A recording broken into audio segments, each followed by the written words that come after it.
کلکتہ والوں بہت پیار دیا آپ نے، اللہ آپ کی نسلوں کو سلامت۔ میں جب بھی آیا کلکتہ میں تو مجھے بہت پیار دیا کلکتہ والوں، ویسے جہاں بھی جاتے لوگ پیار ہی دیتے ہیں، لیکن یہ کلکتہ کی جو زمین ہے اس کی بات ہی اور ہے کہ مولانا آزاد کے والد علامہ خیر الدین جیسے عاشق رسول کی زمین ہے، کہ ہندوستان کو آزاد کرانے والے مجاہدین کی سرزمین ہے، کہ مسلمانوں کے ان تاجروں کی زمین ہے کہ جب انگریز ہندوستان نہیں آیا تھا تو ہمارے کلکتہ کے ایک ایک تاجر کے پاس اتنی دولت ہوا کرتی تھی کہ اتنی دولت برطانیہ کے شاہی خزانے میں نہیں ہوا۔ کلکتہ ہمارے ملک ہندوستان کا ایک تاریخی شہر ہے، اور ہم تو ہندوستان کے چھوٹے دیہاتوں سے بھی پیار کرتے ہیں، یہ تو بہت بڑی سرزمین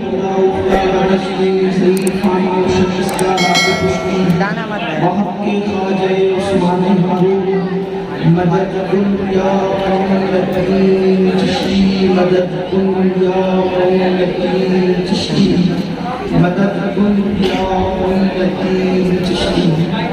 منبر پر رونق افروز مخلوق گرامی قدر شیخ اہل سنت حضرت العلامہ مولانا مفتی سید علی رسول کے تفسیر حضرت علی برادری سے قدر حضرت علامہ سید عرف رسول زہری مرکز العالی وہ جمیع شمقام سادات کرام علماء سبیل احترام حاضرین محفل پردہ نشین ماں اور بہنوں، السلام علیکم ورحمۃ اللہ وبرکاتہ۔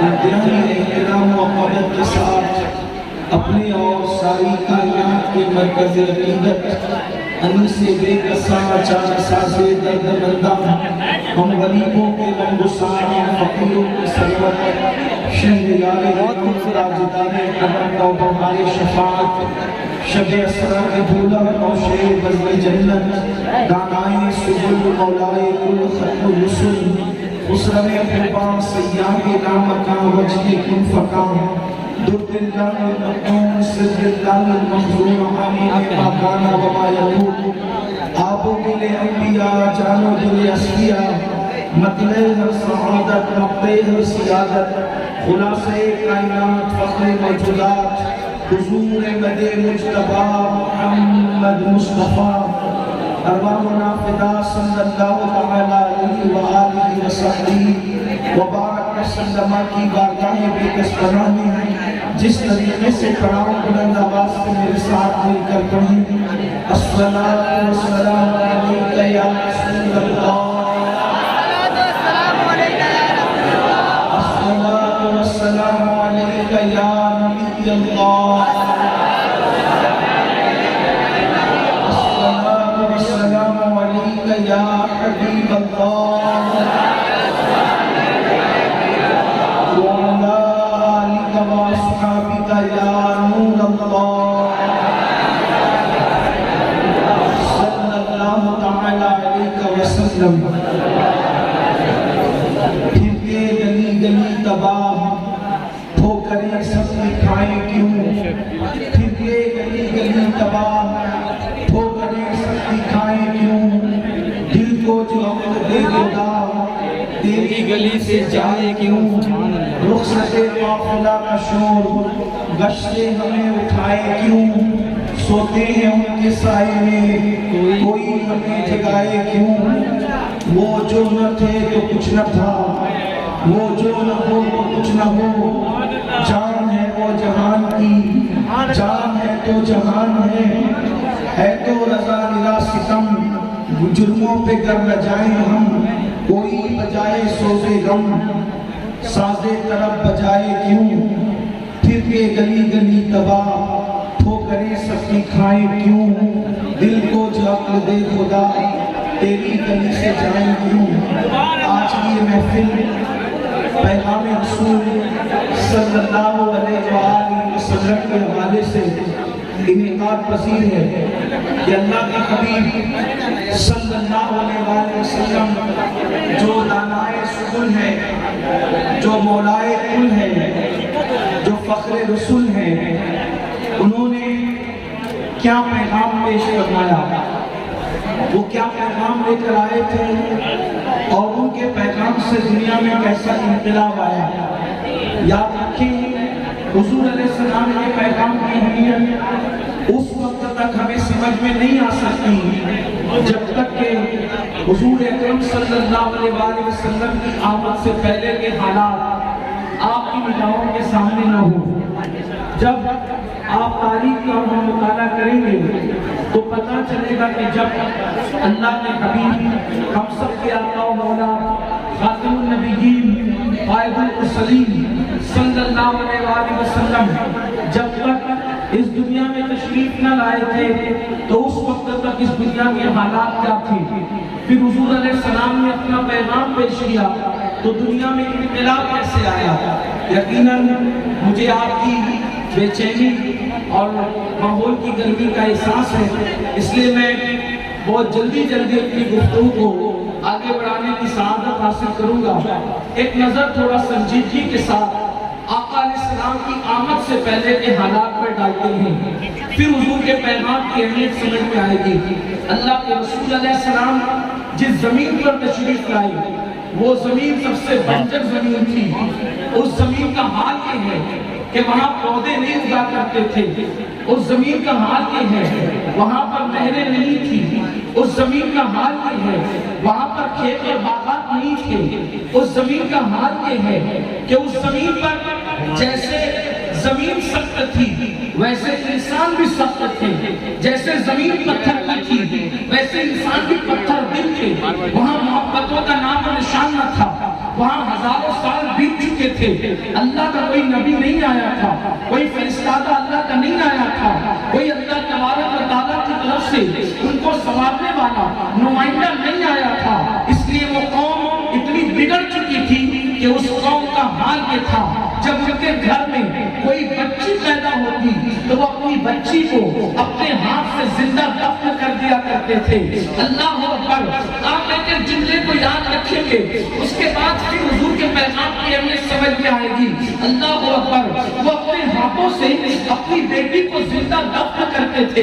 یعنی اللہ اکبر، دنیا میں جتنی دہشت گردی اس وقت ہے اور جتنے دہشت گرد دنیا میں موجود ہے، سب سے بڑے دہشت گرد اگر کوئی ہو سکتے تھے تو وہ لوگ ہو سکتے تھے جو مکہ المکرمہ میں حضور علیہ السلام کی آمد سے پہلے کے لوگ تھے۔ اس کی وجہ یہ ہے، اللہ اکبر، آج کا دہشت گرد کتنا بھی سخت دل ہو، آج کا دہشت گرد کتنا بھی بڑا دہشت گرد ہو، وہ دوسروں کے بچوں کو قتل کرتا ہے، وہ اپنے بچوں کو قتل نہیں کرتا، وہ دوسروں کی بیوی کو مارتا ہے، مار ڈالتا ہے، اپنی بیوی کو نہیں مار ڈالتا، وہ دوسروں کے ماں باپ کو مار ڈالتا ہے، وہ اپنے ماں باپ کو نہیں مار ڈالتا۔ لیکن اللہ اکبر، مصطفیٰ جان رحمت صلی اللہ علیہ وسلم کی آمد سے پہلے جو دہشت گرد تھے اور جو دہشت گردی تھی وہ کتنی بڑی تھی کہ اللہ اکبر، وہ لوگ اپنی بچیوں کو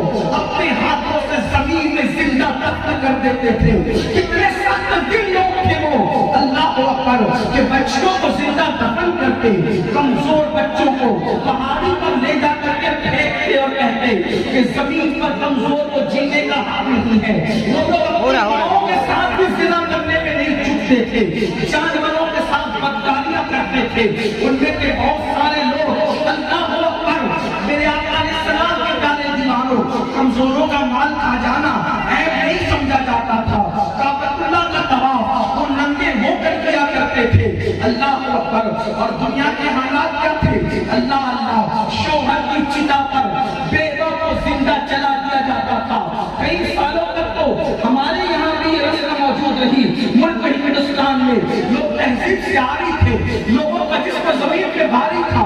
اللہ اکبر، انسان کا چہرہ انسان کی طرح تھا لیکن انسان درندے سے بدتر ہو چکا تھا، انسان وحشی سے بدتر ہو چکا تھا، انسان درندوں سے غیر گزرا ہو چکا تھا۔ درندے بھی اپنے بچوں کو نہیں کھاتے لیکن انسان اپنے بچوں کو کاٹ کر کے کھا جایا کرتا تھا۔ یہ دنیا کے حالات تھے جب تک مصطفیٰ جان رحمت زمین میں تشریف نہ لائے تھے۔ بھائی اپنی بہن کے ساتھ شادی کیا کرتا تھا، اللہ اکبر، عورتوں کو جوؤں میں ہار دیا جاتا تھا.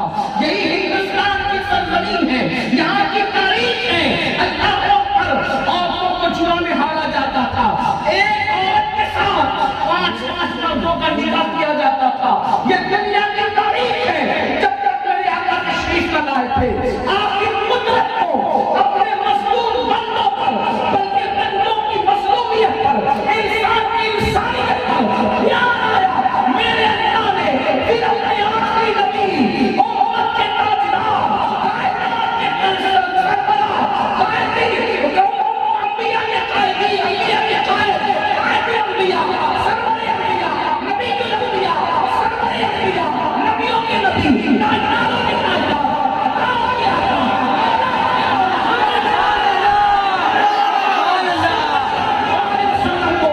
مکے کی زمین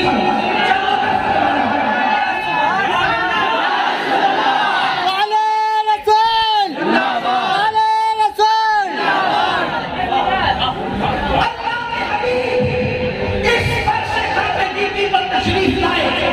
اب حضور آئے تو ابھی حضور نے زبان سے کچھ بولا نہیں, حضور نے اپنی زبان سے کچھ کہا نہیں. اللہ اکبر, آپ کی آمد سے پہلے سب سے زیادہ جس کے ظلم ہو رہا ہے وہ کون ہے؟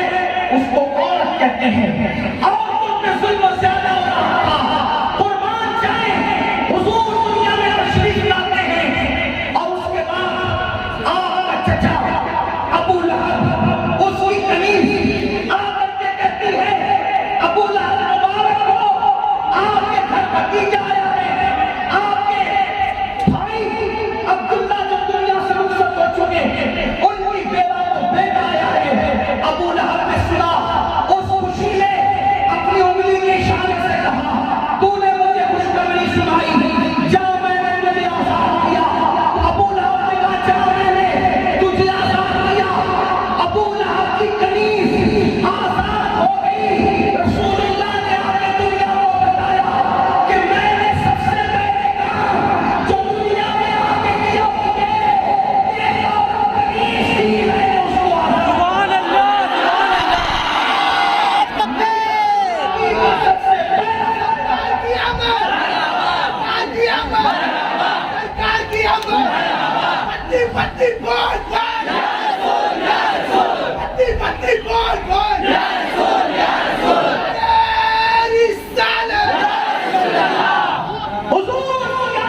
سب سے پہلا اگر کسی کو ہوا ہے تو وہ عورت کو ہوا ہے. پہلا فائدہ کیا؟ کنیز آزاد ہوئی.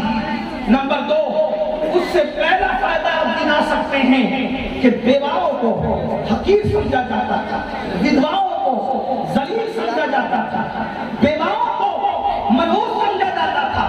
اللہ اکبر, حضور بیوہ کے شکم میں 9 مہینے تک رہتے ہیں اور بتا دیتے ہیں اگر بیوہ منحوس ہوتی تو اللہ کا برکتارا رسول ایک بیوہ کی قوم میں تشریف لاتا.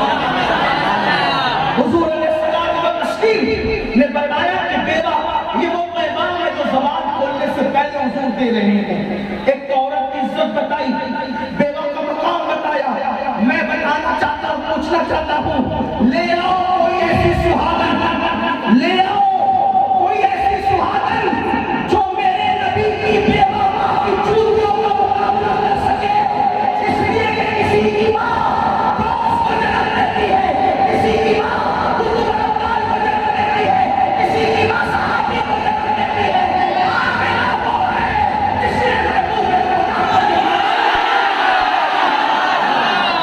نعرہ تکبیر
آج کے حضور علیہ الصلوۃ والتسلیم اللہ اکبر جب فاران کی چوٹی پر کھڑے ہوتے ہیں تو فاران کی چوٹی پہ کھڑے ہونے کے بعد اللہ کے رسول علیہ الصلوۃ والتسلیم جو پہلا پیغام پیش کرتے ہیں وہ پیغام کیا تھا؟ وہ پیغام یہ تھا، اوروں کو پوجنے والوں، اوروں کی عبادت کرنے والوں، درخت عبادت کے قابل نہیں ہے، پتھر عبادت کے قابل نہیں ہے، چاند سورج عبادت کے قابل نہیں ہے، دریا سمندر عبادت کے قابل نہیں ہے، گوبر اور چوہے عبادت کے قابل نہیں ہے، جن پر کوئی وزن ڈالتے ہو وہ وزن اٹھانے والے جانور عبادت کے قابل نہیں ہے۔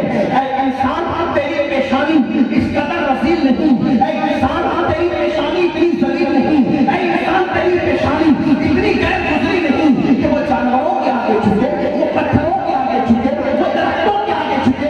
انسان تو اشرف المخلوقات ہے، تو پتھروں کے آگے سجدہ کرنے نہیں آیا بلکہ تو پتھروں سے خراج وصول کرنے آیا ہے، تو درختوں کے آگے سجدہ کرنے نہیں آیا، تو درختوں سے خراج وصول کرنے کے لیے آیا ہے۔ اور بتا دیا انسان کو، اے انسان تیری پیشانی نہ درخت کے آگے جھکے گی، نہ پتھروں کے آگے جھکے گی، نہ بادشاہوں کے آگے جھکے گی، نہ دریاؤں کے آگے جھکے گی، تیری پیشانی افضل ہے۔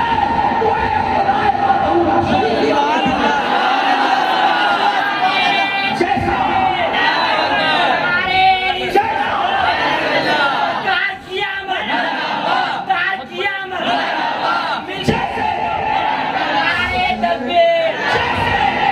تیری پیشانی سب سے افضل ہے، ویسے افضل معبود کی آگے جھکے گی۔ کوئی معبود نہیں ہے رب محمد کے سوا، رب محمد ہی معبود ہے، اس کے سوا کوئی عبادت کے قابل نہیں۔ اور پھر یعنی ایمان کی دعوت پیش کی، ایمان کی دعوت پیش کرنے کے بعد میرے آقا علیہ السلام نے پھر انسانوں کو بتایا، اے انسانوں اپنا مقام جانو، اپنا مرتبہ جانو، تم دنیا میں کیوں آئے ہو؟ کسی کا مال لوٹ کھانے نہیں آئے، کسی پر ظلم کرنے نہیں آئے، کسی پہ زیادتی کرنے نہیں آئے۔ اللہ اکبر، تم زمین پر کیوں آئے ہو؟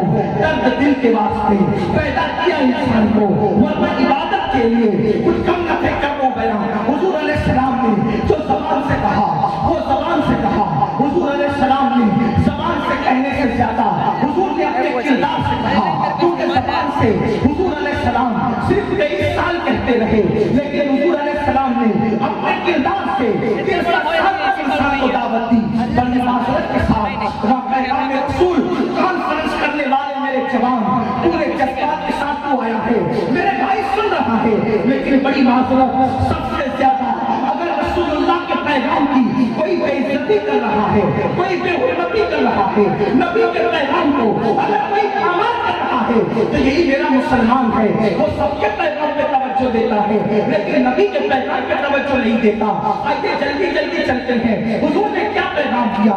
غیروں کو اپنا بنایا، نفرتوں کا جواب محبتوں سے دیا، پتھروں کا جواب دعاؤں سے دیا۔ آئیے اب اپنے نبی کی سیرت کا باب کھولتے ہیں۔ لوگ کہتے ہیں نبی پاک نے تلوار کے ذریعے اسلام پھیلایا، نہیں، میرے نبی نے کردار کے ذریعے اسلام پھیلایا۔ سن لو، لوہے کی تلوار ہوتی ہے تو کافر کہتے ہیں، اخلاق کی تلوار ہوتی ہے تو لوگوں کا کفر سے کافر ہوتا ہے۔ نبی کافروں کو کاٹنے نہیں، نبی تو لوگوں کا کفر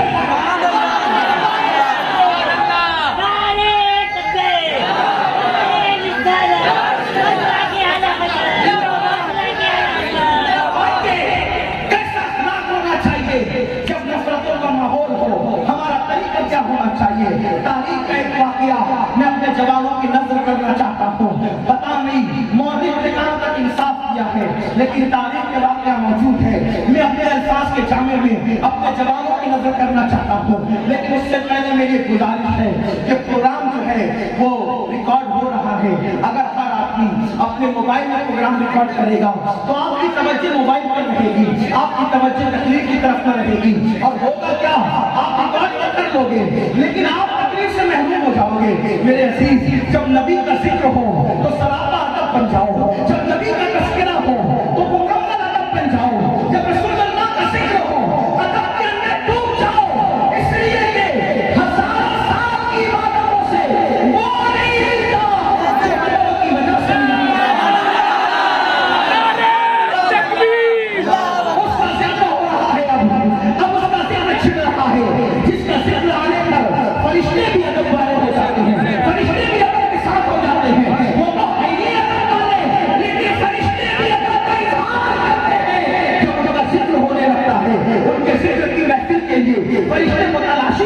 جاتے ہیں. آئیے ذرا تاریخ کے اس واقعے کی طرف چلتے ہیں جس نے غیروں کو اپنا بنایا. اللہ اکبر. مکہ المکرمہ کی سرزمین ہے, مکہ کی زمین ہے. دیکھو جب نفرتوں کا ماحول ہو تو ایسے محبتوں کا بیج بوئے جاتے ہیں, ایسے محبتوں کے پودے لگائے جاتے ہیں, ایسے محبتوں کے پھول پھلائے جاتے ہیں. مکے کی سرزمین ہے, نفرتوں کا ماحول ہے. گھر گھر میں رسول اللہ کے خلاف باتیں ہو رہی ہے. کوئی نبی کو قتل کرنے کی بات کرتا ہے, کوئی نبی کو شہر سے نکالنے کی بات کرتا ہے, کوئی نبی کے خلاف ہتھیار گوئی کرتا ہے. اللہ اکبر. مکہ شہر میں حضور کے خلاف باتیں ہو رہی ہے, مگر قربان جائیں سچائی سچائی ہوتی ہے, حقائق حقائق ہوتے ہیں. سچائی کے خلاف باطل نے ہمیشہ سر توڑ کوشش کی ہے, مگر یاد رکھنا باطل کبھی حق سے جیت نہ سکا. کسی دور میں نہیں جیتا, اس دور میں بھی جیت نہیں سکتا.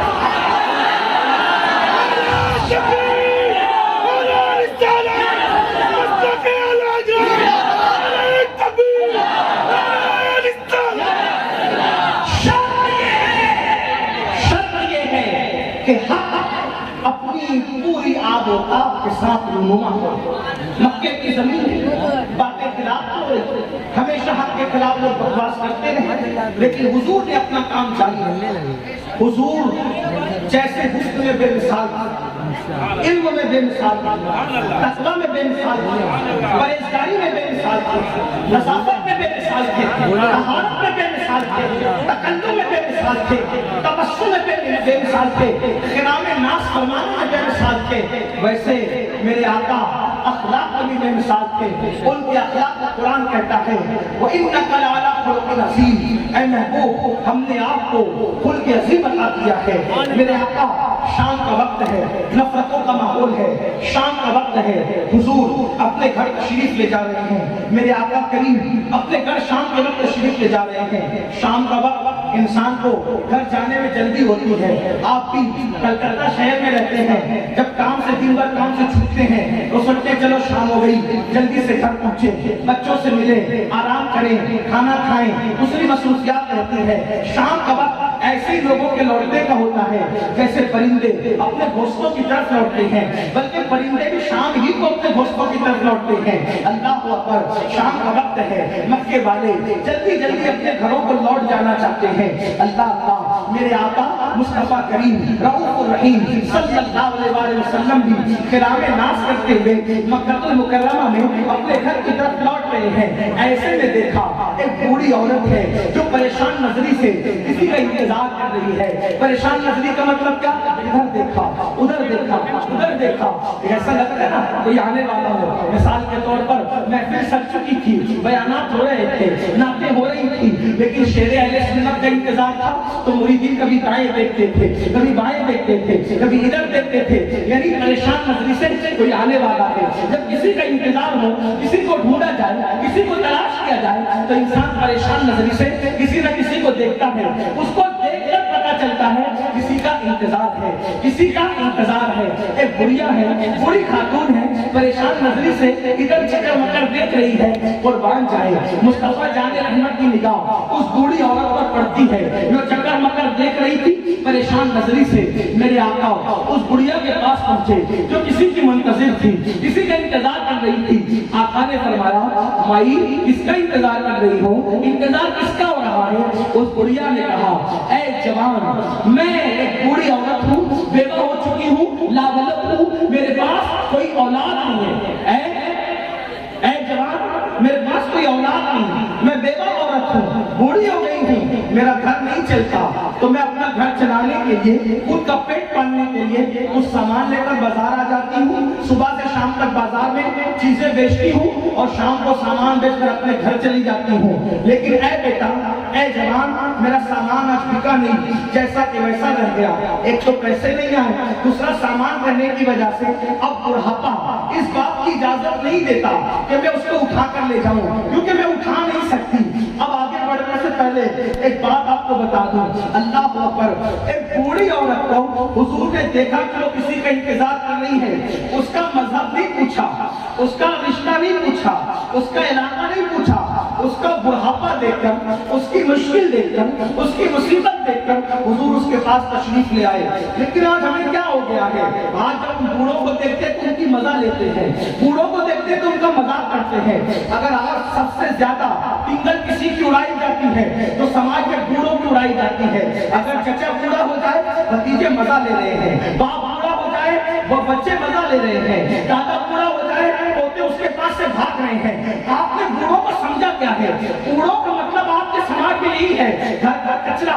اللہ اکبر، انتہائی جو ایک چیز ہوتی ہے لوگ اس کو بوڑھا سمجھتے ہیں، مگر یاد رکھو وہ کسی اور کے مذہب کی بات ہے جہاں بوڑھوں کو گھر کا کچرا سمجھ کر اور وہاں اس میں پہنچایا جاتا ہے۔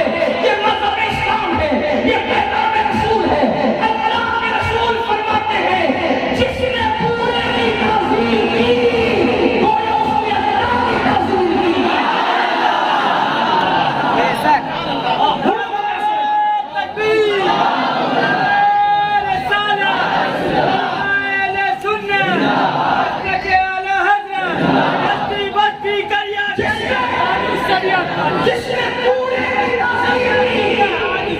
جس نے بوڑھے کی تعظیم کی گویا اس نے اللہ کی تعظیم کی۔ یہی رسول اللہ کی تعلیم کا نتیجہ تھا کہ صحابہ کرام جب دیکھتے کہ سفید داڑھی والا کوئی بوڑھا چل رہا ہے تو صحابہ اس کو اوورٹیک نہیں کرتے تھے، اس کے آگے نہیں جاتے تھے۔ کیوں؟ یہ بوڑھا ہے، اس کا ادب ہمیں کرنا ہے۔ آج بوڑھوں کی کیا حیثیت رہ گئی؟ بوڑھا اگر کوئی مشورہ دے رہا ہے چپو ابا آپ کو کیا سمجھتا ہے؟ یہ بات ہو گئی۔ یاد رکھنا میرے آقا علیہ السلام فرماتے ہیں جب کسی کی بڑھاپے کی وجہ سے بال سفید ہو جاتے داڑھی کے تو اللہ اس کی دعا کو رد کرنے میں حیا فرماتا ہے۔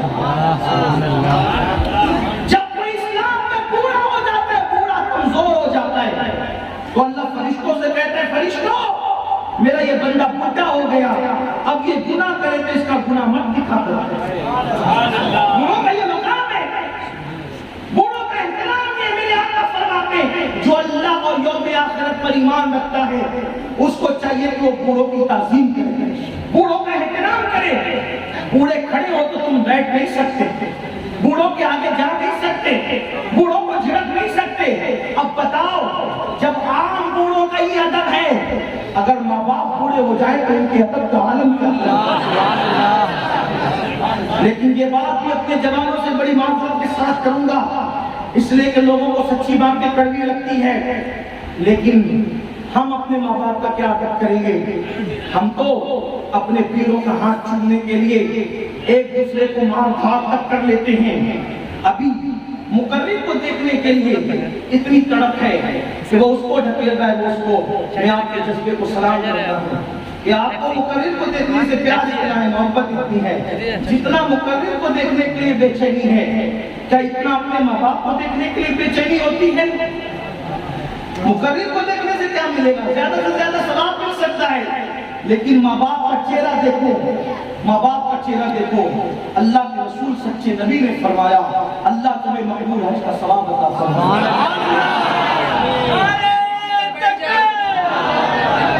تھوڑا سا نعرے کا ٹائم مجھے دے دے کیونکہ گرمی میں جلدی تقریر ختم کرنا چاہتا ہوں، میرے چند جملے بڑھ جائیں گے۔ آپ سب کی محبتوں، کلکتہ والوں بہت پیار دیا آپ نے، اللہ آپ کی نسلوں کو سلامت۔ میں جب بھی آیا کلکتہ میں تو مجھے بہت پیار دیا کلکتہ والے، ویسے جہاں بھی جاتے لوگ پیار ہی دیتے ہیں، لیکن یہ کلکتہ کی جو زمین ہے اس کی بات ہی اور ہے کہ مولانا آزاد کے والد علامہ خیر الدین جیسے عاشق رسول کی زمین ہے، یہ ہندوستان کو آزاد کرانے والے مجاہدین کی سرزمین ہے، یہ مسلمانوں کے ان تاجروں کی زمین ہے کہ جب انگریز ہندوستان نہیں آیا تھا تو ہمارے کلکتہ کے ایک ایک تاجر کے پاس اتنی دولت ہوا کرتی تھی کہ اتنی دولت برطانیہ کے شاہی خزانے میں نہیں ہوا۔ کلکتہ ہمارے ملک ہندوستان کا ایک تاریخی شہر ہے اور ہم تو ہندوستان کے چھوٹے دیہاتوں سے بھی پیار کرتے ہیں، یہ تو بہت بڑی سرزمین ہے۔ بہرحال کبھی وقت رہا اور حالات رہے تو کلکتہ کی قربانیوں پر کبھی گفتگو کی جا سکتی ہے، لیکن یہ بات آپ سے کہوں جب یہ دلی میں بیٹھ کر ایک بدبخت نے تقویت الایمان لکھی تو یہی کلکتہ کی سرزمین ہے. ایک جلد کے جواب میں 32 جلدوں میں یہاں کا مرد قلندر نے جو ہے ایمان کا رد لکھا. ایک جلد کے رنگ میں 32 جلدیں لکھی تھی اسی مرد قلندر نے. لیکن بہرحال اسی دن سے دنیا حضرت مولانا خیر الدین کہتی تھی. وہ ایسا متصنف سنی، ایسا عاشق رسول، غالباً اس کا مزار ناخدا مسجد کے قبرستان کے اندر جو ہے وہ موجود ہے. کبھی جائیے گا ایسے محسنوں کو بھی فاتحہ پڑھ لیا کرو. یہ گلی کے غیبت شاہ لوگوں پر فدا ہو، ایسی قربانیاں دینے والوں کے لیے بھی کبھی مغفرت کی دعا کر لیا کرو. جن کے نام بھی نہیں پتا میرے عزیز تم ان کا عرض کرتے ہو، اور جن کے کارنامے اتنے بڑے بڑے ہیں تم نے ان کی خدمات پر جو ہے مٹی ڈال رکھی ہے. اس لیے کہ تم لوگ شوبدہ بازی پر فدا ہو، تم لوگ حقائق کی طرف نہیں رکھتے. اسی لیے لوگ اب حقیقتوں میں محنت کرنے کی بجائے شوبدہ بازی کی طرف جا رہے ہیں. میرے جملے تلخ لگے اپنا چھوٹا بھائی سمجھ کر معاف کر دینا، لیکن سچائی سچائی ہے. میں مولانا خیر الدین کو سلام کرتا ہوں، اور آج کی اس محفل کی جو بھی ثواب میرا اللہ مجھے عطا کرے، میں یہ سارا ثواب حضرت مولانا خیر الدین رحمت اللہ علیہ جنہوں نے 32 جلدوں کے اندر تقویت ایمان کا رد لکھا ہے، اس مرد قلندر کی روح کو اصال ثواب کرتا ہوں. اس سرزمین پر آباد ہیں تمام مومنین مومنات کی روح کو اصال ثواب کرتا ہوں.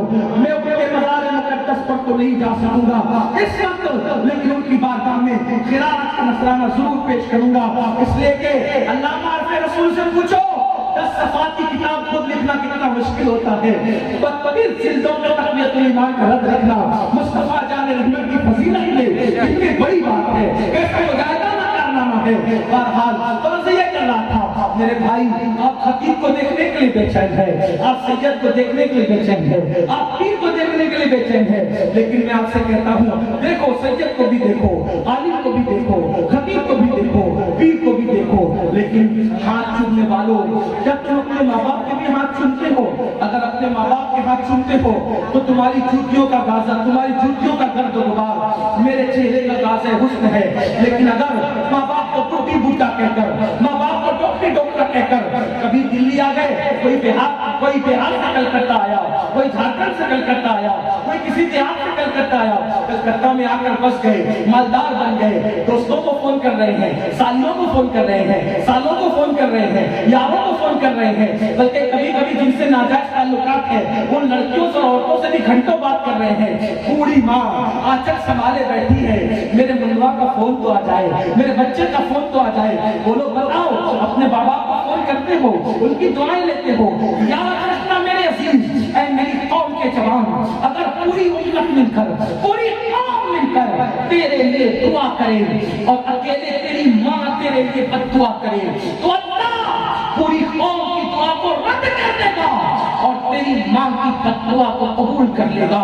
اور سن، اگر پورا دنیا کے انسان مل کر تیرے لیے بد دعا کرے اور اکیلے تیری ماں یا تیرا باپ تیرے لیے دعا کرے، اللہ سب کی بد دعا کو رد کر دے گا اور تیری دعا، تیری ماں باپ کی دعا کو تیرے بھائی میں قبول کر لے گا. جو دعا ایک دم کرنٹ میں، ایک دم کنسنٹ میں، ایک دم فوری طور پر بجلی سے بھی زیادہ تیز رفتار سے خدا کی بارگاہ میں پہنچتی ہے، وہ دعا لینے کی کوشش نہیں کرتے. اور جو دعا ادھار ہے، ادھار کا مطلب قبول ہوگی کہ نہیں ہوگی اس میں ڈاؤٹ ہے.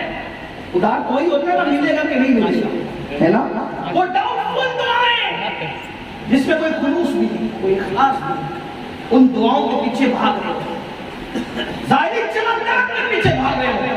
سن لو، کسی کا خوبصورت چہرہ دیکھ کر کے تمہیں وہ نہیں ملے گا جو اپنے ماں باپ کے جھوٹی بڑے بڑے چہرے کو دیکھ کر کے ملتا ہے. سب کا احترام کرو، سب کے تعظیم کرو، مگر پہلے نمبر پہ ماں باپ، ان کا دل مت دکھاؤ. اگر تم نے اپنے ماں باپ کا دل دکھایا، میرے آقا علیہ الصلوۃ والتسلیم سچے نبی کا پیغام رسول سننے آئے، میرے آقا کا پیغام ہے، جس کے ماں باپ اس سے ناراض ہو اللہ اس کے سجدے بھی قبول نہیں کرتا، اس کی دعائیں قبول نہیں ہوتی. اور جب وہ مرتا ہے جس کے ماں باپ ناراض ہے، وہ مرتا ہے، مرتے وقت اس کی زبان پہ کلمہ نہیں آتا، اس کی زبان پہ کلمہ نہیں آتا. کہاں ہو؟ ماں باپ کو چھوڑ بیٹھے ہو، جبکہ معیار یہ ہے جس سے ماں باپ راضی اس سے اللہ راضی، جس سے ماں باپ ناراض اس سے اللہ ناراض۔ کہاں ہو؟ کس دنیا میں ہو؟ کس زندگی جی رہے ہو؟ ہیرو کو دیکھ کر ماں باپ سے بغاوت کرتے ہو، سیریلوں کو دیکھ کر ماں باپ سے بغاوت کرتے ہو، اپنی پسند کی شادی کے چکر میں ماں باپ کی گستاخیاں کرتے ہو۔ کوئی لڑکی پسند آ گئی، ماں باپ سے کہا میں تو وہی کروں گا، ماں باپ کہتے ہیں نہیں کرنا بیٹا، بڈھیا تجھے کیا سمجھنا، بڑھیا تجھے کیا سمجھنا، بڈھے تجھے کیا سمجھنا، ڈوکری ڈوکرے تمہیں کیا سمجھنا۔ پھر یہ بھی کہا جاتا ہے ابا تمہارا دور اور ہمارا دور اور ہے۔ میں یہاں آپ کے سامنے اہل سنت کے اتنے عظیم مناظر کے سامنے یہ بات کہنا چاہتا ہوں، اگر ماں باپ شادی نہیں کرنے کو منع کر دے وہ تو بہت بڑی بات ہے، اگر ماں باپ کہہ دے کہ تجھے عمرہ کے لیے نہیں جانا، تجھے نفلی حج کے لیے نہیں جانا، تو ہمارے یہاں اہل سنت میں مسئلہ ہے کہ ماں باپ اگر نفلی حج سے روک دے تو اولاد پر فرض ہے کہ وہ نفلی حج کو نہ جائے۔ آپ سے پوچھتا ہوں حج کیا ہے؟ حاجی 400 لوگوں کی شفاعت کرے گا اپنے خاندان میں۔ حج مقبول کا صلہ صرف جنت ہے، جس کا حج قبول ہو گیا وہ سیدھا جنت میں جائے گا، لوگوں کو بھی لے کر جائے گا۔ لیکن ماں باپ کہتے مجھے تیری خدمت کی ضرورت ہے، تو نے نہ جانا تو آپ پر لازم ہو گیا ماں باپ کا کہنا توڑ کر نہیں جا سکتے۔ جس کے کہنے پر، جس کا کہنا توڑ کر، بھائی جو اس حالت میں اب چھوڑ دو نہ رہنے دو، دھیرے دھیرے سب کو جوش آتا ہے۔ تھوڑا سا بات سن لیں، اب تو ختم ہی ہونے والی ہوگی، شاید جتنا ٹائم میرے پاس ہے اتنی بات کر لوں، سن لے تھوڑی دیر۔ بہت سے پیغامات ہیں، پیغام اتنا بڑا ہے ختم ہو جائے زندگی لیکن حضور کا پیغام ختم نہیں ہو سکتا۔ ایک بار سب لوگ بلند آواز سے درود شریف پڑھ لیں۔ اللہم محمد صلی اللہ علیہ وسلم، نحن عباد محمد صلی اللہ علیہ وسلم، السلام علیک یا جد الحسن والحسین۔ اللہ کے حبیب علیہ الصلوۃ والتسلیم فرما رہے ہیں ماں باپ کی خوشی میں اللہ کی خوشی، ماں باپ کی ناراضگی میں اللہ رسول کی ناراضگی۔ مسئلہ فقہا لکھ رہے ہیں اگر ماں باپ منع کر دیں نفلی حج کا مت جانا تو مت جاؤ، نفلی حج چھوڑ دو، کیونکہ نفلی حج کو جاؤ گے تو ایک ہی حج ہوگا، ماں باپ کا چہرہ دیکھو گے ان کی رضا کے ساتھ، جتنی مرتبہ چہرہ دیکھو گے اتنے مقبول حج کا ثواب ملے گا۔ جن کے ماں باپ دنیا میں ہیں وہ بڑے بڑے نصیب ہیں، ان کی خدمت کرو، جنت حاصل کرو۔ دیکھو پیر صاحب بہت عظیم لوگ ہوتے ہیں، پیر صاحب اللہ والے ہوتے ہیں، پیر صاحب اللہ کے برگزیدہ بندے ہوتے ہیں۔ اگر پیر سنی ہے، مومن ہے، پابند شرع ہے اور اس کا سلسلہ رسول اللہ سے ملتا ہے، اللہ اکبر، اور پھر وہ اتنا علم رکھتا ہے کہ وہ بغیر کسی کی مدد کے کتابوں کے ذریعے ضروریات زندگی کے مسائل نکال سکتا ہے۔ اگر 4 شرطیں اس پہ موجود ہے، آنکھ بند کر کے اس کا دامن پکڑ لو، تم خسرو بن جاؤ، تمہارا پیر محبوب الہی ہے، پیر اللہ والا ہی ہوتا ہے، پیر اللہ کا برگزیدہ بندہ ہی ہوتا ہے جو 4 شرطیں میں نے پیش کی ہے۔ لیکن آپ سے پوچھتا ہوں پیر کے لیے تو ہاتھ چھوڑنے والے ہزاروں ہیں، اس باپ کے دل سے جا کے پوچھ جس کے لیے تیرے سوا کوئی ہاتھ چھوڑنے والا نہیں۔ جب کوئی مجمع عام میں ایک جوان بیٹا اپنے باپ کے ہاتھ چھوڑتا ہے تو اس کا سینہ خوشی سے پھول جاتا ہے، اور وہ لوگوں کو دیکھتا ہے کہ کوئی دیکھ رہا ہے کہ نہیں دیکھ رہا، کیونکہ میرا بیٹا میرے ہاتھ چھوڑ رہا ہے۔ اس ماں کے دل سے جا کے پوچھ ماں کا دل کتنا خوش ہوتا ہے جب کوئی بیٹا اس کے ہاتھ چھوڑتا ہے۔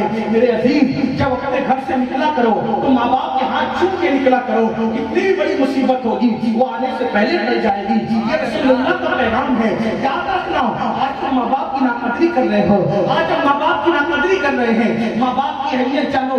میرے بھائی مجھے بتاؤ، آپ نے دوستوں کو بلایا ہوگا، اصلی گھی میں مرغا بنا کر کے کھلایا ہوگا، کبھی ایسا دن بھی آیا کہ ماں باپ کے پاس بیٹھ کے کہو ابا آج آپ ہی کی دعوت ہے، امی آج آپ ہی کی دعوت ہے، بتاؤ تمہیں کیا پسند ہے میں تمہیں کھلاؤں گا۔ یاد رکھنا اپنی دولت اگر آپ مسجد پہ خرچہ کرو اس سے زیادہ ثواب، مدرسے پہ خرچہ کرو اس سے زیادہ ثواب، چندہ دو اس سے زیادہ ثواب، صدقہ دو اس سے زیادہ ثواب۔ اگر سب سے زیادہ ثواب اپنا پیسہ خرچ کرنے میں آپ کو جہاں ملتا ہے وہ آپ کے ماں باپ ہے، پہلے نمبر پر آپ دولت کا حقدار اگر کوئی ہے وہ آپ کے ماں باپ ہیں. انہیں اچھی غذا کھلاؤ, انہیں اچھی چیزیں کھلاؤ, انہیں اچھے کپڑے پہناؤ, اپنے سے اچھے کپڑے ان کو پہناؤ. آپ مسلک اعلیٰ حضرت کا نعرہ لگاتے ہو, لیکن مسلک اعلیٰ حضرت کا ایک حصہ آپ نے ہم نے لے لیا ہے, باقی سب چھوڑ دیا. جیسے مسلمانوں نے اسلام کی ایک دو باتیں لے لی, باقی سب چھوڑ دیا, ویسے اہل سنت نے امام احمد رضا کی ایک دو باتیں لے لی, باقی سب چھوڑ دیا. مطلب کیا؟ آپ کو نہیں پتا, آپ کو صرف اتنا ہی پتا ہے کہ اعلیٰ حضرت نے وہابیوں کو کافر کہا. آپ کو یہ نہیں پتا ہے کہ اعلیٰ حضرت نے یہ بھی لکھا کہ جب اپنے ماں باپ سے باتیں کرو, اپنے ماں باپ سے باتیں کرو, ڈائریکٹ مت کرو, یہ مسلک اعلیٰ حضرت ہے. پہلے اجازت دو, پہلے اجازت دو, اگر وہ اجازت دے پھر بات کرو. پھر بھی بات کرو تو کیسے کرو؟ جیسے ایک غلام اپنے آقا سے بات کرتا ہے, اس انداز میں بات کرو. آپ سے پوچھنا چاہتا ہوں, ہم نے دین کو کیا بنا لیا؟ یقیناً میرے امام نے جن کی تنفیر کی ہے, ہم رات کی تاریکی میں اور دن کے اجالے میں ان سب کی تکفیر کرنا اپنے لیے ذریعہ نجات سمجھتے ہیں. لیکن یہ کیا بات ہوئی؟ ایک دو بات کہہ رہی, باقی سب چھوڑ دیا. گویا کہ میٹھا میٹھا ہاتھ, کڑوا کڑوا تو مجھے بتاؤ مسلمانوں, رسول اللہ صلی اللہ علیہ وسلم جو مکمل دین لے کر آئے تھے, ہمیں وہ مکمل دین پر عمل کرنا ہوگا. کبھی ہم کامل مومن ہو سکتے ہیں, کبھی کامل مسلمان ہو سکتے ہیں, ورنہ دنیا میں بھی رسوائی ہے, آخرت میں بھی رسوائی ہے. تو میں عرض یہ کر رہا تھا, اللہ اکبر, آج کل کوئی لڑکی پسند آ جائے, نوجوان لڑکے مسئلے کی بات نہیں, اس لیے کہ کوئی مشاعرہ نہیں ہے. یہ تو کسی فقیر بے نوا کا دل کا درد ہے جو آپ کے دلوں کی چوکھٹ پہ اڑے ہوا ہے. آپ نے کسی مقرر کو نہیں بلا, میں کوئی مقرر نہیں, کہ کوئی پڑھا لکھا آدمی نہیں, میں تو ایک فقیر ہوں, غوثیات آپ کے در کا سگے بے ہنر ہوں, بارگاہ غوثیت کا. سن لو, غوث سن لو. لڑکیاں پسند آ رہی نہیں سنتے, ماں باپ کی نہیں سنتے, کہتے ہیں میں تو وہی کروں گا. اور پھر یاد رکھنا, ماں باپ کا کہنا توڑ کے جو حج کو جائے اللہ تعالیٰ اس کا حج قبول نہیں کرتا. جو ماں باپ کا کہنا توڑ کر اپنی پسند کی شادی کرے, اس کو خوشی کیسے ملے گی؟ اس کی زندگی میں بہاریں کیسے آئے گی؟ اس کی زندگی خوشیوں سے پربہار کیسے ہوگی؟ یاد رکھنا, ماں باپ ناراض ہیں اور کرنا ضروری سمجھتے ہو, پہلے ان کو منا لو, پہلے ان کو راضی کر لو. ان کو ناراض کر کے کوئی کام نہ کرو. بلکہ آئیے ایک مسئلہ اور سن لیں. تفسیر خزائن العرفان میں سبو الفاضل فخر الماسن حضرت علامہ سید محمد نعیم الدین مراد آبادی رحمۃ اللہ علیہ لکھتے ہیں ایک حدیث پاک کہ اگر کوئی بندہ شہید ہو جائے, کیا ہو جائے؟ شہید. شہید کسے کہتے ہیں؟ شہید اس کو کہتے ہیں جو اللہ کے نام میں گردن کٹا دے, جان دے دے. اور شہید کا کیا ہے؟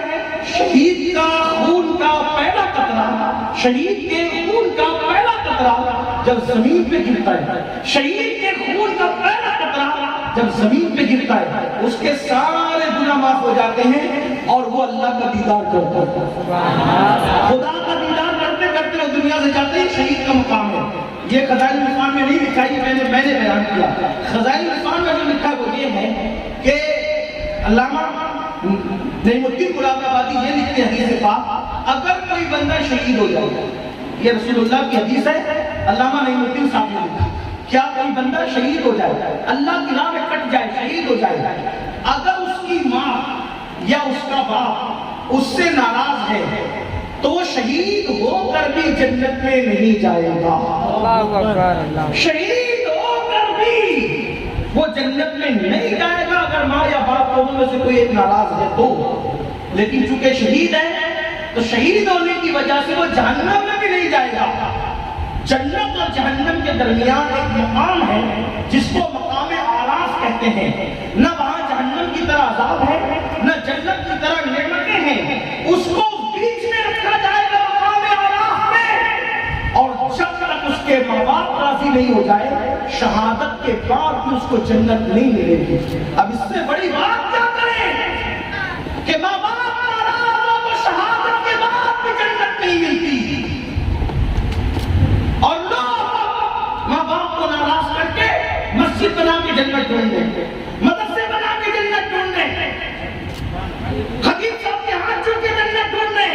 ارے جنت میرے گھر میں ہے, گھر میں, اور تو ادھر ادھر تلاش کر رہا ہے. تیرے ماں باپ تیری جنت, ان کی خدمت کر, ان کے پیر دبا, ان کو نذرانہ پیش کر, ان کے ہاتھ چوم. جب یہ کر لے تو پھر سب کے ہاتھ چومتا پھر, جس کا دل چاہے اس کے ہاتھ. اور یہ نہیں کرتا تو مکاریاں چھوڑ دے. آج میرا پیغام یہ ہے, پیغام رسول کانفرنس میں آپ کو گھر جانا, سب سے پہلا کام یہ کرنا, اپنے ماں باپ کو راضی کرنا, معافی مانگنا. آج سے پہلے دل دکھایا تو معاف کر دے, وہ معاف کر دے اللہ بھی معاف کر دے, وہ راضی ہو جائے اللہ بھی راضی ہو جائے. عرض کر رہا تھا بات بوڑھوں کی نکلی, بہت دور چلی گئی. اگر آپ نہیں بھولے تو بات پر آ جاتے ہیں. اس بڑھیا سے حضور نے پوچھا, اے بڑھیا کس کا انتظار ہے؟ یہی سے بات چلی تھی, بڑھیا کس کا انتظار ہے؟ بڑھیا نے کہا اے بیٹے اے جوان, میں بوڑھی ہوں, بیوہ ہوں, کوئی اولاد نہیں, میں سامان لاتی ہوں, بیچ کر لے جاتی ہوں پیسے.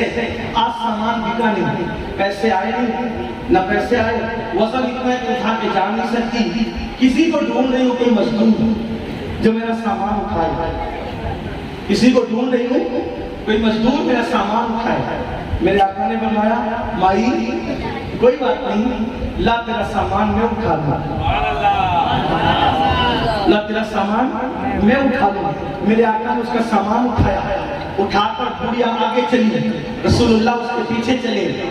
جس کے ساتھ چلنے میں جبریل کے پر تھکتے ہوں, جب وہ امت پہ شفقت کرنے پر آتے ہیں, انسانوں پہ شفقت کرنے پر آتے ہیں, ایک کمزور ضعیفہ کے پیچھے پیچھے چلتے ہیں. اللہ اکبر, اور ہمیں پیغام دیتے ہیں اے میری امت, میں لوگوں کے لیے بوجھ بن کر نہیں آیا, میں لوگوں کا بوجھ اٹھانے والا بن کر آیا ہوں. یہ بھی حضور کی سنت ہے. کھانے سے پہلے صرف نمک چکھنا یہ سنت نہیں ہے. صرف کھانے سے پہلے نمک چکھو, کھانے کے بعد چکھو گے. میرے آقا فرماتے ہیں اللہ 70 بیماریوں سے تم کو محفوظ رکھے گا.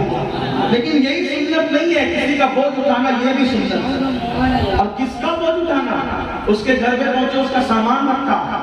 بڑھیا نے کہا بیٹا میں تو مزدور وہ ڈھونڈ رہی تھی, میں تو مزدور وہ ڈھونڈ رہی تھی جو میری مدد کر سکے.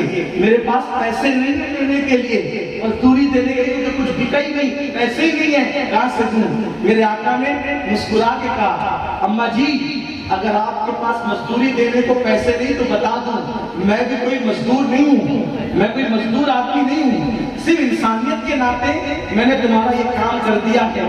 اچھا میں چلتا ہوں, میں جاؤں؟ اس بڑھیا نے کہا رکو, تو بہت سیدھا سادہ, تو بہت اچھی طبیعت کا, تو بہت اچھے اخلاق کا جوان معلوم ہوتا ہے, تو جیسے جوانوں پر مکے کی زمین کو فخر ہونا چاہیے. اے بیٹے اے جوان, میرے پاس پیسے نہیں ہیں لیکن تو نے مجھ پہ احسان کیا تو میں تجھ پہ بھی احسان کرنا چاہتی ہوں. میرے آقا نے کہا مسکرا کے بڑی اماں بولو کیا احسان کرنا چاہتی ہو؟ کہا کہ میں تیرے دامن میں نصیحتوں کے چند پھول ڈال دینا چاہتی ہوں تاکہ تجھے زندگی بھر کام آئے. ایک نصیحت کرتی ہوں تجھے اور اسی کو مزدوری سمجھ لینا. کریم آقا غیب کا نبی سید العالمین قائد المرسلین مصطفیٰ کریم نے کو فرمایا او اماں جی کیا وصیت ہے تمہاری, کون سے پھول بوٹے میرے دامن میں بطور نصیحت ڈالنا چاہتی ہو؟ کہا بیٹا تو محمد کو جانتا ہے؟ سبحان اللہ, سبحان اللہ, تو محمد کو جانتا ہے؟ کون ہے وہ؟ حضور علیہ السلام نے پوچھا, یہ نہیں کہا نہیں جانتا, کہا کون ہے وہ؟ کہا کہ وہ عبد المطلب کا پوتا ہے, عبداللہ کا بیٹا ہے, ابو طالب کا بھتیجا ہے, اس کا نام محمد ہے, اور تو نے اسے کبھی قریب نہیں جانا کیونکہ وہ ہمارے خداؤں کو برا کہتا ہے, وہ ہمارے مذہب کی مخالفت کرتا ہے, وہ ہمیں اپنے مذہب کی عبادتوں سے روکتا ہے. بیٹا وہ مذہب سے دور کر کے اپنے قریب کر لیتا ہے, تو اس کے قریب مت جانا. کیوں؟ توجہ, اس لیے کہ اس کی زبان میں اتنی تاثیر ہے, جو اس کے قریب جاتا ہے اسی کا ہو جاتا ہے. جو اس کے قریب جاتا ہے, جو اس کے قریب جاتا ہے اسی کا ہو جاتا ہے. اس کی زبان میں اتنی تاثیر ہے کہ اگر تو اس کے قریب گیا بیٹا تو اس کی بات سنے گا تو بھی اس کی بات مان لے گا اور اپنے مذہب سے پھر جائے گا. اب یہاں بات آگے بڑھانے سے پہلے اتنا کہنا چاہتا ہوں, جس کو پتا نہیں کہ حضور کیا ہے, جس کو پتا نہیں کہ حضور کیا ہے وہ حضور کے خلاف بکواس کرتا رہا، لیکن جس دن پتا چل جائے کہ حضور کیا ہے وہ محبت کرنے پہ مجبور ہو گیا۔ سبحان اللہ، واہ واہ سبحان اللہ۔ اگر آج دنیا ہمارے نبی کے خلاف بکواس کر رہی ہے تو ان میں سے بہت سے لوگوں کو پتا نہیں کہ ہمارے نبی کیا ہے، ان کا اخلاق کیا ہے، ان کا کردار کیا ہے، ان کی شان کیا ہے، ان کی عظمت کیا ہے، ان کی بزرگی کیا ہے، لوگوں کو نہیں پتا۔ ہماری ذمہ داری ہے بتائیں۔ وہ بڑھیا بک کر رہی تھی کہ اے جوان تو محمد کے قریب مت جانا، وہ ایسے کہتا ہے، وہ ویسا کہتا ہے، وہ ویسا کہتا ہے، بکواس کر رہی تھی۔ دیکھو اگر ہمارے ان کی جگہ کوئی ہوتا، ہم آپ ہوتے تو بڑھیا کو گالیاں دے دیا، اس کو مار دیا جاتا، اس کو پیٹ دیا جاتا، بڈھی میں نے تجھ پہ احسان کیا تو یہ کر رہی ہے، مگر قربان صاحب خلق عظیم کا کردار۔ میرے آقا نے اس بڑھیا سے پوچھا، بڑی بھی جس محمد کی مخالفت تم کر رہی ہو وہ عبداللہ کے بیٹے کی، عبد المطلب کے پوتے کی جو مخالفت تم کر رہی ہو، اے بڑی بھی کیا تم نے اس محمد کو کبھی دیکھا ہے؟ دیکھا اس کو؟ اس نے کہا نہیں، میں نے سنا کہ وہ ہمارے خداؤں کو برا کہتا ہے، گالیاں دیتا ہے۔ سرکار نے فرمایا اگر تم نے اس کو نہیں دیکھا، اگر میں تم سے یہ کہوں کہ جس محمد کی برائی تم کر رہی ہو وہ محمد میں ہی ہوں تو تم کیا کرو گی؟ سبحان اللہ، سبحان اللہ، سبحان اللہ۔ جس کی مخالفت تم کر رہی ہو اگر میں کہوں کہ وہ محمد میں ہی ہوں تو تم کیا کرو گی؟ اس نے کہا اگر وہ محمد تو ہی ہے تو میں خود بھی نہیں کروں۔ سبحان اللہ، سبحان اللہ۔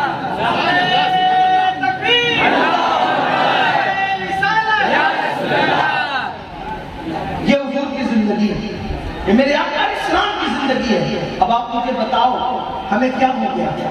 ہمارے اندر اخلاق نہیں، کردار نہیں، ہمارا حال کیا ہے؟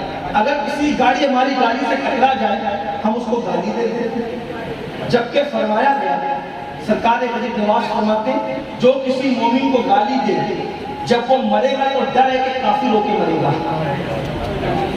مرتے وقت گالی دینے والوں کی زبان پہ کلمہ نہیں آئے گا۔ لوگ اپنے بچے کو گالی دیتے ہیں، لوگ اپنی بیوی کو گالی دیتے ہیں، لوگ اپنی بہنوں کو گالی دیتے ہیں، اپنے بھائیوں کو گالی دیتے ہیں۔ مسلمان گالی دینے کے لیے پیدا نہیں ہوا، مسلمان تو اپنی زبان سے پھول برسانے کے لیے پیدا ہے۔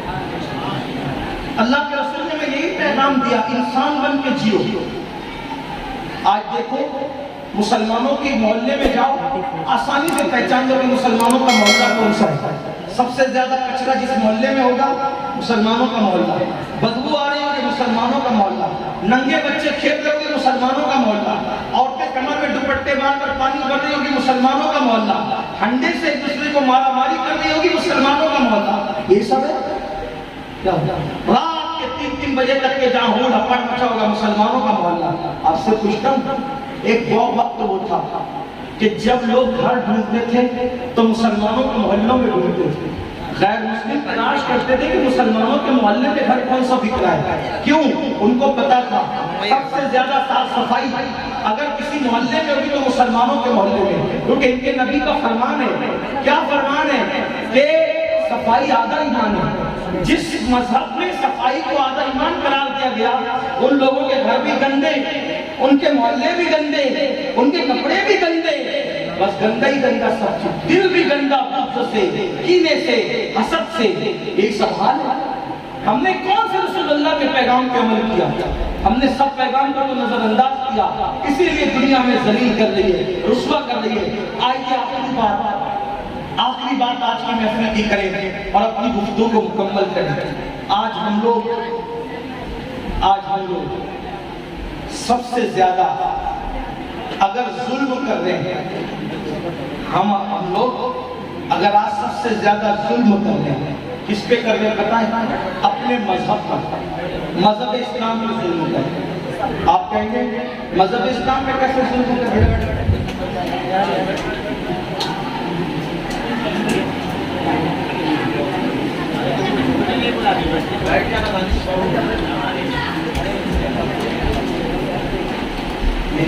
نہیں کہ میں اسے بھی غصہ ہوں.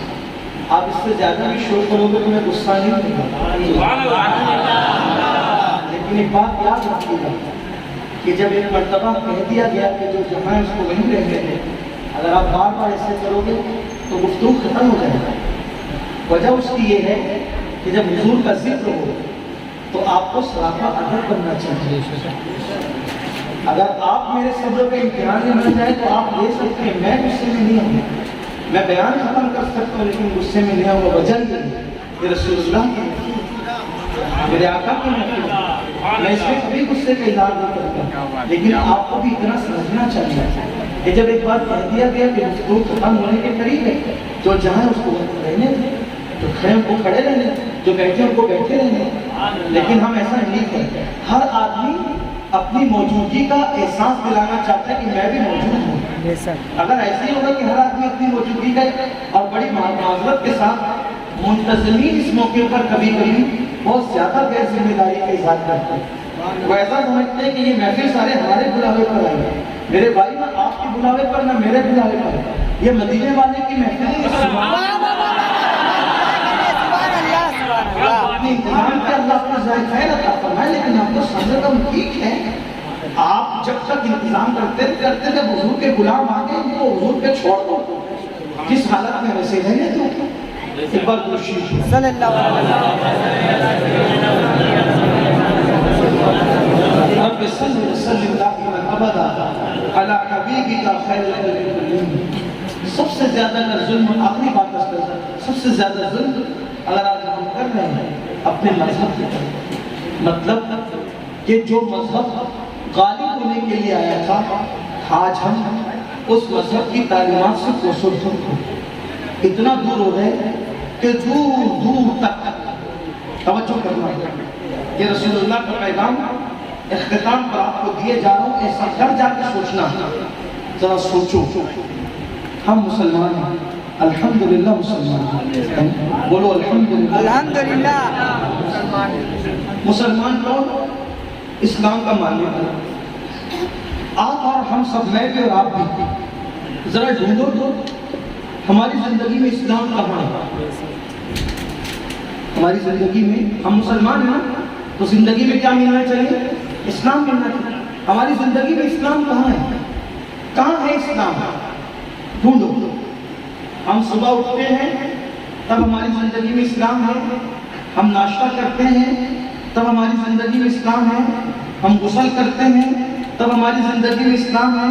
ہم اسکول جاتے ہیں، ٹیچر اگر اسکول جاتے ہیں، مدرس سے مدرسہ جاتے ہیں، کیا ہم کاروبار پہ جاتے ہیں، تاجر ہے یا مزدور ہے، مزدوری کرنے جاتے ہیں. بولو کہاں اسلام؟ مزدوری کرتے وقت اسلام ہے، ٹیچر پڑھاتے وقت مسلمان ہے، ڈاکٹر کلینک پر بیٹھا ہے تو مسلمان ہے، وکیل وکالت کر رہا ہے تو مسلمان ہے، جج کی کرسی پہ بیٹھ کے فیصلہ کر رہا ہے مسلمان. اسلام کہاں ہے ہماری زندگی میں؟ فجر سے اٹھنے سے لے کے رات کو سونے تک کتنا اسلام ہے ہماری زندگی میں؟ بتاؤ اسلام کیا ہے؟ دیکھو اسلام تو یہ کہ فجر کا وقت آیا، اب تم سو نہیں سکتے. فجر کے وقت میں سونا حرام ہے، نہیں سو سکتے. اگر آپ فجر کے وقت میں سوتے پڑے رہے جان بوجھ کر اگر آپ نے نماز چھوڑ دی، پتہ ہے صحابہ کیا کہتے ہیں؟ صحابہ کہتے ہیں کہ رسول اللہ کے دور میں جو نماز پڑھتا تھا ہم اسی کو مسلمان سمجھتے تھے. بس یعنی صحابہ کے نزدیک اسلام کیا ہے؟ جو نماز پڑھے وہی مسلمان ہے. اب آپ بتاؤ نماز چھوڑ کر کیا صحابہ کے نزدیک ہم اپنے آپ کو مسلمان ثابت کر سکتے ہیں؟ آپ کو اس کا تو بڑا شوق ہے کہ اس پر اس نے یہ فتویٰ دیا، اس پہ وہ فتویٰ دیا، اس پہ وہ فتویٰ دیا. صحابہ نے آپ پہ کیا فتویٰ دیا کبھی آپ نے سوچا؟ صحابہ آپ کو دارالفتہ کے فتوے کا خیال رہنا بھی چاہیے، لیکن صحابہ نے آپ کی بے نمازی پر ہونے کی وجہ سے آپ پہ کیا فتویٰ دیا کبھی آپ نے سوچا؟ 110 سے زیادہ صحابہ یہ موقف رکھتے ہیں کہ جس نے جان بوجھ کر نماز چھوڑ دی وہ کافر ہو گیا. اللہ اکبر. کون سے مسلمان ہو؟ اگرچہ حنفی المسلک ہونے کی وجہ سے ہم بے نمازی کو ڈائریکٹ کافر نہیں کہتے، اس کی تعویل کرتے ہیں. لیکن مجھے بتاؤ، اور اگر دل کے کانوں کانوں سے سن سکتے ہو تو اگلی بات سنو.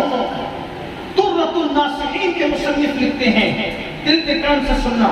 مسجدوں کو ویران کر کے بڑے مسلمان بنے, داڑیاں ملا کے گٹروں میں پھینک کر بڑے مسلمان بنے, گھروں میں شادیوں میں ڈی جے لگا کے بڑے مسلمان بنے. ہم عاشق رسول ہیں اور غلامی رسول میں موت کی قبول کا نعرہ لگانے والوں, مسجدوں کو ویران کر کے رسول اللہ کی آنکھوں کی ٹھنڈک نماز کو ختم کر رہے ہو. آج لوگ کہہ رہے ہیں مسلمانوں کے گھر پہ بلڈوزر چل رہے ہیں. میں نے کہا جو چلا رہے ہیں ان کی مخالفت کرتے ہیں ان کے ساتھ نہیں, لیکن پوچھنا چاہتا ہوں کئی برسوں سے جو قوم اللہ کے گھر کو ویران کرے گی, اگر اس قوم کا گھر ویران نہیں ہوگا تو کس کا گھر ویران ہوگا؟ اللہ کے گھر کو ویران کیا. سب کے لیے ٹائم ہے, نماز کے لیے ٹائم ہے. بہت آسانی سے کہہ دیتے ہیں مولانا ٹائم نہیں ملتا نماز پڑھنے کے لیے. کون ہو؟ قادری ہے, قادری. نماز چھوڑ کر غوث پاک کے نزدیک قادریت ثابت کرنا تو دور کی بات, اپنا اسلام ثابت نہیں کر سکتا. غوث پاک ہم بلی المسلک ہیں اور غوث پاک فرماتے ہیں جو نماز چھوڑے وہ کافر ہو گئے. ہم ہیں چٹنگ بازیاں جتنی کر لو دنیا میں کر سکتے ہو کر لو, آخر موت ہے موت. آخر قبر ہے قبر. جب جسم کا رشتہ روح سے ٹوٹ جائے گا اس وقت کوئی کام نہیں آئے گا. یہ تمہارے جلسوں کے اندر جو تمہیں جنت کا سرٹیفکیٹ بانٹا جاتا ہے نا, نہ یہ بانٹنے والے کام آئیں گے تو تم لینے والوں کی کچھ چلے گی. جنت جلسے کا ناظر نہیں بانٹ سکتا, جنت جلسے کا خطیب نہیں بانٹ سکتا. جنت تیرے والی ذات خدا کی ہے یا اس کے پیارے مصطفیٰ جان رحمت کی ذات. جن کو رسول اللہ نے جنت کی بشارتیں دی تھی وہ رات رات پر اللہ کے خوف سے رویا کرتے تھے. وہ ام المومنین جس کے بستر پہ قرآن نازل ہوتا تھا, جب وہ روتی تھی تو دوپٹہ اتنا تر ہو جاتا تھا کہ اس کو نچوڑنا پڑتا تھا. جیسے دوپٹہ دھونے کے بعد نچوڑا جاتا ہے ویسے اماں جان عائشہ صدیقہ کا دوپٹہ نچوڑا جاتا تھا جب وہ اللہ کے خوف سے روتی تھی. آج کتنے نمازی ہیں, جلسے کے نام پہ تو ہزاروں لوگ جمع ہوتے ہیں, کیا عمل کے نام پہ بھی ہزاروں لوگ جمع ہو رہے ہیں؟ یہ اتنے جوان جو میرے بھائی بیٹھے ہوئے ہیں, اگر یہ عہد کر لینا کہ سردی ہو گرمی ہو بارش ہو کچھ ہو خوشی ہو غم ہو نماز نہیں چھوڑیں گے.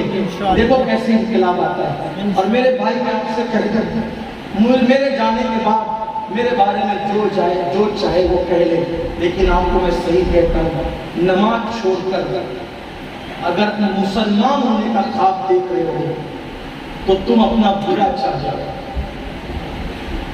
میرے آقا مصطفیٰ جان رحمت نے فرمایا کہ جس نے جان بوجھ کے نماز چھوڑ دی وہ میرے ذمے سے باہر ہے, اللہ اکبر, میرے ذمے سے خارج ہو گیا.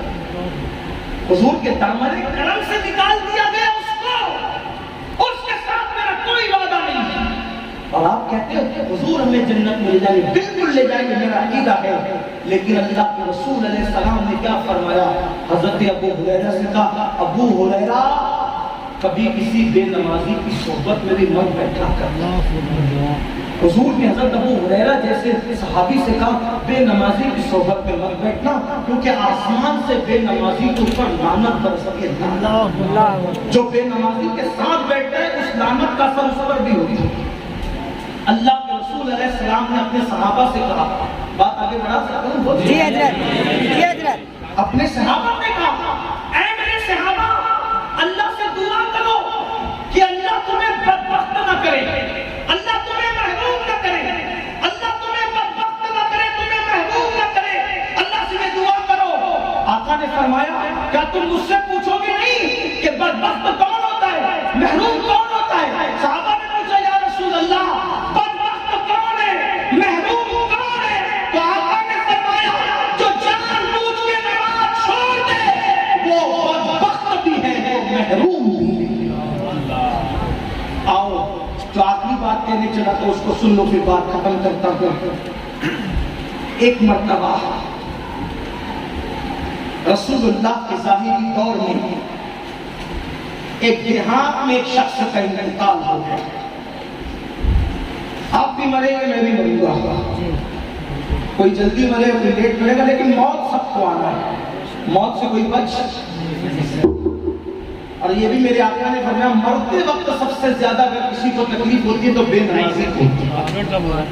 بے نمازی کو اللہ مرتے وقت اتنی پیاس مسلط کرتا ہے کہ اگر 7 سمندروں کا پانی بھی اس کے منہ میں نچوڑو تو اس کی پیاس نہیں بجھ سکتی. بے نمازی پیاسا مرتا ہے، پیاسا. بے نمازی کو حالت پیاس کے موت آتی ہے. اللہ اکبر. تو رسول اللہ صلی اللہ علیہ وسلم کے ظاہری دور میں ایک شخص کا انتقال ہو گیا دیہات میں. اس کا جوان بیٹا روتے ہوئے آیا، روتے روتے آیا. حضور علیہ السلام کی محفل سجی تھی، آقا کریم صلی اللہ علیہ وسلم کی محفل تھی. روتے ہوئے آیا. میرے آقا کی شان یہ ہے کہ حضور علیہ السلام کسی کی آنکھ میں کبھی آنسو نہیں دیکھ سکتے تھے. کسی کی بھی آنکھ میں آنسو دیکھا حضور بے چین ہو جاتا، میرے آقا بے قرار ہو جاتا. کبھی کسی کی آنکھ میں حضور علیہ السلام نے آنسو دیکھنا پسند نہیں کیا. یہ بات اگر آپ کے ذہن میں رہے تو ایک بات مجھے یاد آئی کہ حضور کسی کی آنکھ میں آنسو نہیں دیکھ سکتے تھے. اگر آپ کہیں تو میں وہ بھی عرض کرتا ہوں. گرمی آپ کو بھی بہت لگ رہی ہے، لیکن چونکہ یار کا ذکر چھڑ گیا ہے تو دل چاہتا ہے کہ دل کے تار چھڑ گئے تو کچھ بات آتا. دیکھو پریشان لوگ آپ کے پاس بھی آتے ہیں، میرے پاس بھی آتے ہیں. کوئی آگے کہتے ہیں حضرات ایسا ہو گیا ایسا ہو گیا. ہم کیا کہتے ہیں اللہ تمہیں تکلیف دور کر دے. ایک بات یاد ہے، کچھ لوگ تو ایسا ہے کہ دعا بھی کرنا ان کو پسند نہیں ہے، گوارا نہیں ہو تو دعا بھی نہیں ہے نا. لیکن حضور کی سنت ہے، توجہ کرنا. اگر کوئی مصیبت زدہ آپ کے پاس آئے آپ اس کی مصیبت دور کر سکتے ہو تو آپ کو کرنا چاہیے. کیوں؟ حضرت عبداللہ ابن عباس رضی اللہ تعالی عنہما مسجد نبوی میں اعتکاف کر رہے تھے. اعتکاف، اور ایک شخص آیا اپنی مشکل لے کر کہ حضرت میری یہ مشکل ہے. تو آپ مسجد کے گیٹ پہ آئے، جوتے اٹھائے، مسجد کے باہر جانے لگے. تو کسی نے کہا حضرت کیا ہوا؟ کہ آپ اعتکاف میں ہونا، مسجد کے باہر نہیں جا سکتے، باہر کہاں جا رہے ہو؟ کہ یہ مصیبت زدہ ہے، میں اس کی مدد کے لیے جا رہا ہوں کیونکہ میں جانتا ہوں کہ جو کسی مصیبت زدہ کی مصیبت دور کرنے کے لیے چلتا ہے اللہ ہر قدم پر اس کو 1 سال تک مسجد نبوی میں اعتکاف کرنے سے زیادہ ثواب آتا ہے.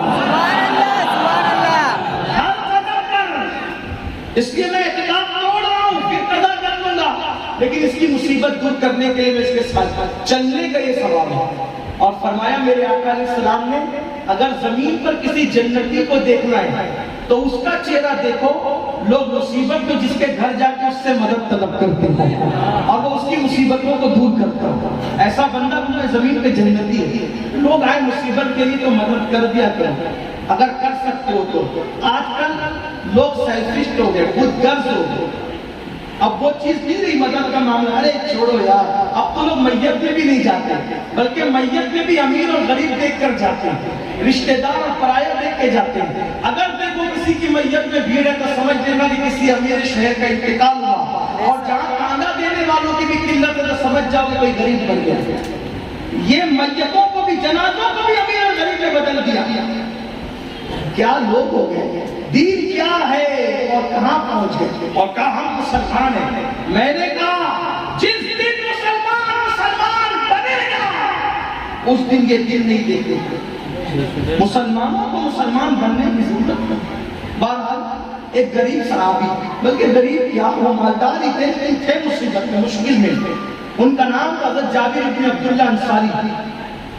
انہوں نے عرض کیا یا رسول اللہ صلی اللہ علیہ وسلم میں نے، توجہ کرنا حضور کیسے تھے، میں نے ایک یہودی سے قرضہ لیا ہے، مدت پوری ہو گئی ہے، وہ تنگ کر رہا ہے، حضور کرم کر دے کہ کچھ معاملہ ہو جائے.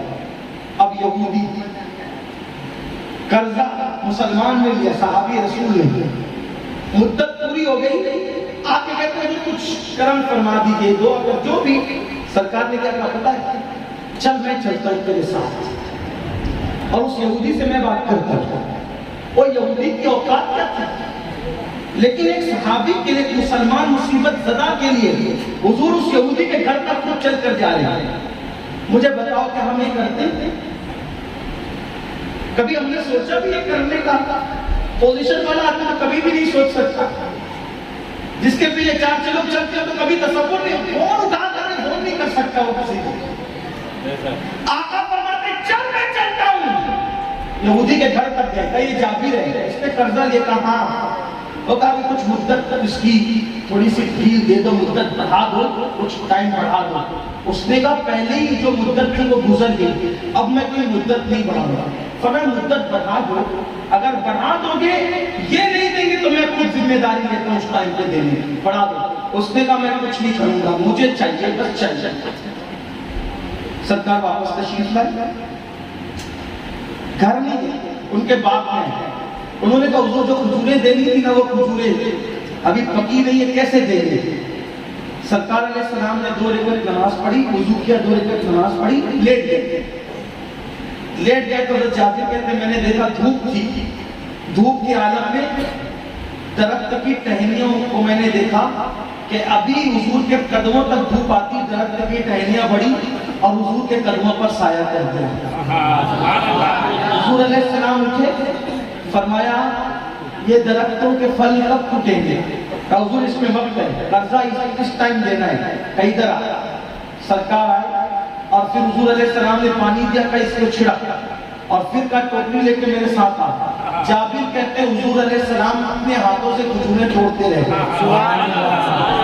توڑ رہے تھے ٹوکری میں ڈال رہے تھے، توڑ رہے تھے ٹوکری میں ڈال رہے تھے، حتیٰ کہ ہم دیکھتے تھے کہ کھجوریں کچی تھی، ٹوکری میں آتی تھی تو وہ پکی ہوئی تھی، اور جتنا اندازہ تھا اس سے زیادہ ٹوکریاں بھر گئی۔ کہا جا اس کو جا کر دے دے۔ جابر کہتے جتنی دینی تھی تول دی سب، اس کے بعد بھی میرے پاس کھجوریں بچی ہیں۔ یہ حال تھی، یہ مدد تھی، یہ میراث تھی، یہ طریقہ تھا۔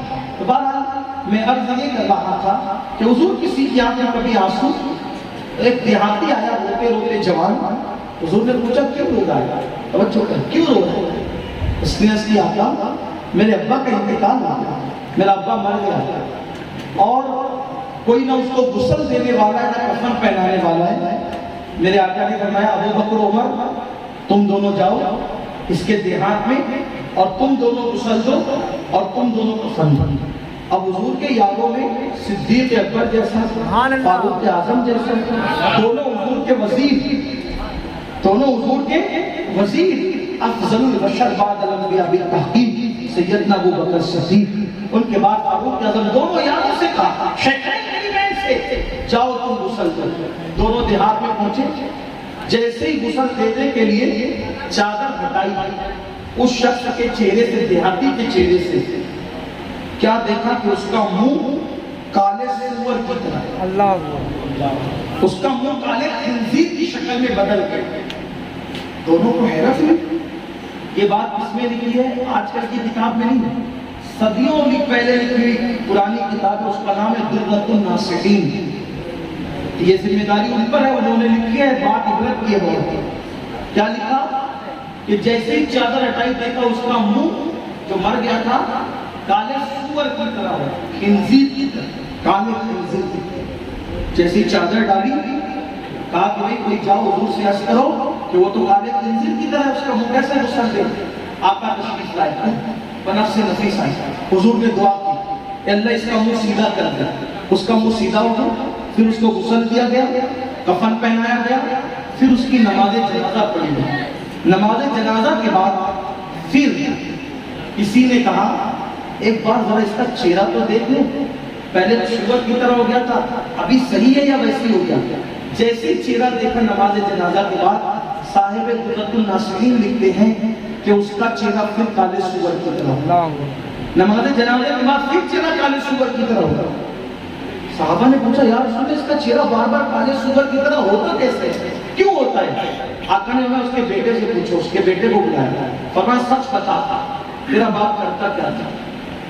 سچ بتا تیرا باپ کرتا کیا؟ میری بہنیں بھی اگر موجود ہے تو ان کی بھی توجہ میرے سارے جوانوں کی طرح جب اس کے بیٹے کو بلا کے پوچھا تیرا باپ کرتا کیا تھا؟ اس کے بیٹے نے کہا یا رسول اللہ میرا باپ سب کچھ کرتا تھا لیکن اس میں کمی تھی کہ جب نماز کا وقت آتا تھا وہ سو جاتا تھا، وہ نماز نہیں پڑھتا تھا، نماز کے وقت سو جاتا تھا، نماز نہیں پڑھتا تھا، نماز میں کوتاہی کرتا تھا۔ اس وقت میرے آقا نے فرمایا کہ جو دنیا میں نماز سے کوتاہی کرے گا، نماز نہیں پڑھے گا، جب وہ قبر سے قیامت کے دن اٹھے گا تو اس کی شکل کالے سور کی طرح ہوگی، کالے خنزیر کی طرح ہوگی۔ اب میں اپنے جوانوں کو سے پوچھتا ہوں چہرے پہ پھنسی نکل آئے تو تم ولیمہ کی دعوت پہ نہیں جاتے، کالج جانا چھوڑ دیتے ہو، جلسے میں آنا چھوڑ دیتے ہو کہ میرے چہرے پہ پھنسی آ گئی، پھنسی لے کے علماء کے سامنے نہیں جاتے۔ اگر نماز نہ پڑھنے کی وجہ سے کالے سور کی طرح قیامت میں چہرہ ہو گیا تو یہ منہ لے کر اللہ کی بارگاہ میں کیسے حاضر ہوں گے؟ یہ منہ لے کر رسول اللہ کی بارگاہ میں کیسے حاضر ہوں گے؟ میرے عزیز میرے بھائی اپنے آپ پہ رحم کرو اور ان باتوں پہ عمل کرو۔ پیغام رسول صرف کانفرنس کے لیے نہیں، پیغام رسول عمل کرنے کے لیے ہے۔ اسی لیے کہنے والے نے کہا ہے یہ شہادت کہے الفت میں قدم رکھنا ہے۔ لوگ آسان سمجھتے ہیں مسلمان ہونا، بہت آسان ہے، کافر کا مسلمان ہونا بہت مشکل ہے، مسلمان کا مسلمان ہونا۔ اور یاد رکھو درس قرآن اگر ہم نے نہ بلایا ہوتا، یہ زمانہ نہ زمانے نے دکھایا ہوتا، وہ زمانے میں معزز سے مسلمان ہو کر اور ہم خار ہوئے تاریخ قرآن ہو کر ہمیں کرنی ہے شہنشاہ بقا کی رضا جوئی۔ وہ اپنے ہو گئے تو رحمت پروردگار اپنی۔ اللہ ہم سب کو توفیق دے۔ گفتگو کے درمیان اگر کوئی غلطی ہو اللہ تعالیٰ معاف فرمائے۔ استغفر اللہ ربی من کل ذنب و اتوب الیہ۔